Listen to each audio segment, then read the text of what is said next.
बातमी मुंबईतून मुंबईतील 4 पोलीस निलंबित केले गेलेत। संशयितांच्या खिशात अंमली पदार्थ ठेवले गेले आणि त्या पार्श्वभूमीवर ही कारवाई करण्यात आली आहे। मुंबईतील 4 पोलिसांना निलंबित केले गेले। ही दृश्य आपण पाहतोय। संशयितांच्या खिशात अंमली पदार्थ ठेवले गेले। या घटनेचा व्हिडिओ व्हायरल झाला आणि त्यानंतर या 4 पोलिसांना निलंबित करण्यात आले।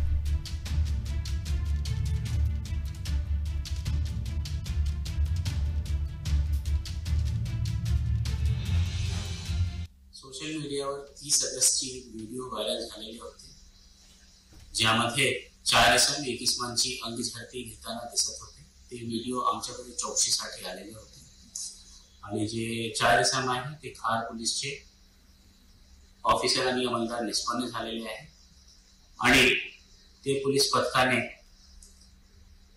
प्रचलित पोलीस कार्यपद्धती वापर नाही केल्यामुळे आणि तसेच त्यांचे संशयास्पद हालचालीमुळे आम्ही त्यांना सस्पेंड करण्यात आलेले आहे।